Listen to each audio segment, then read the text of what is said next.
আপনি বাসরাতে এরকম হাত মোজা পা মোজা নেকাব পরে বোরকা পরে বসেছেন কেন? হ্যাঁ, আসলে আজকে সারাদিনই তো বাসায় অনেক মানুষ ছিল, আর আমি মানুষের সামনে সবসময় পর্দা করেই চলি, তাই জন্যই এইসব পড়া। আর এখানে এসেও তো অনেক মানুষ ছিল, আমি সময় পাইনি এই হিজাব হাত মোজা খোলা। তাই বলে কেউ বাসরাতে এরকম নেকাব পরে থাকে নাকি? আবার আম্মা বিয়ার পরে দেখি মাইয়া বোরকা পরে, বোরকালে একটা মাইয়ার লগে আমার যায়।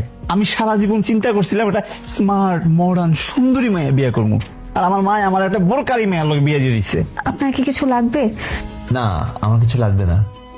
আচ্ছা, আমাদের তো হুট করে বিয়েটা হলো, এরপর থেকে তুমি বাসায় আর কোথাও যাওনি। চলো আমরা আজকে বাইরে ঘুরে আসি, কিছু খেয়ে আসি। যাও, একটা সুন্দর জামা পরে আসবা, ঠিক আছে? এটা তুমি কি পড়ছো?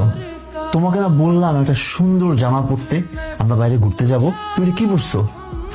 আমি তো সুন্দর দেখে একটা বোরকা পরেছি।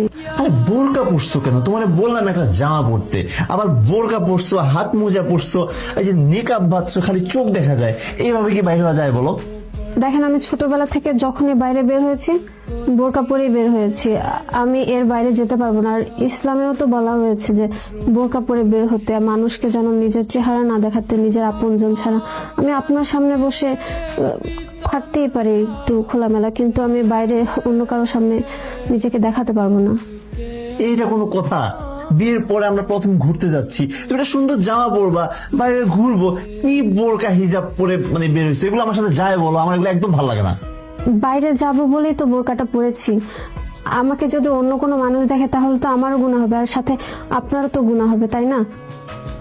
আমি আপনাকে একটা কথা বলতেছি, আপনি কিছু মনে করবেন না। দেখেন, আমি যদি বাইরে যাই বোরকা পরে যাব, নইলে আমি যাব না। মানে তুমি বোরকা ছাড়া বেরোবা না? না। এভাবেই বেরোবা? হ্যাঁ। ঠিক আছে, কি আর করা, চলো তো এলে। এই যে এলাকার মানুষ আমার কি বলবে, মান ইজ্জত সব যাবে।